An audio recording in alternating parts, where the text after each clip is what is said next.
యేసుక్రీస్తు నామంలో మీ అందరికీ నా వందనములండి.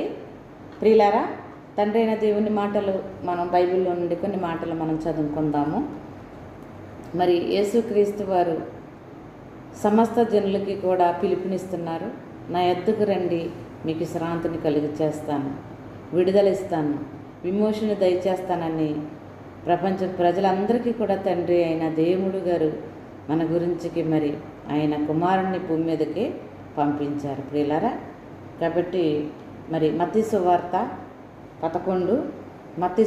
11లో మనము కొన్ని మాటలు చూసినట్లయితే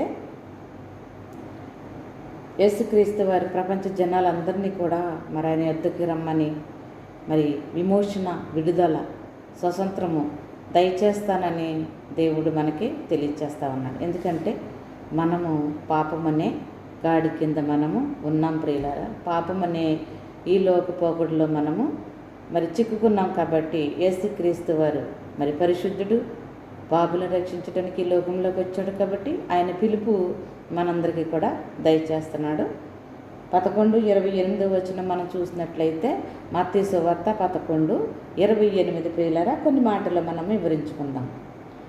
ప్రయాసపడి భారము మోసుకొనుచున్న సమస్త జనులారా, నా యొద్దకు రండి, నేను మీకు విశ్రాంతి కలుగు చేసేదను. ప్రియులారా, మరి మీరు ఏదో ఒక బరువును మోస్తున్నారు కదా, ఆ బరువుని మరి మోసుకుంటా నా దగ్గరికి రండి, మీకు మరి విశ్రాంతిని కలుగు చేస్తానని దేవుడు తెలియజేస్తాను. అంటే విడుదల, అంటే ఆ బరువు పాపమనే మరి కాడి. కాబట్టి మరి మనం యేసుక్రీస్తుని మన రక్షకుడిగా అంగీకరించినప్పుడు మనకి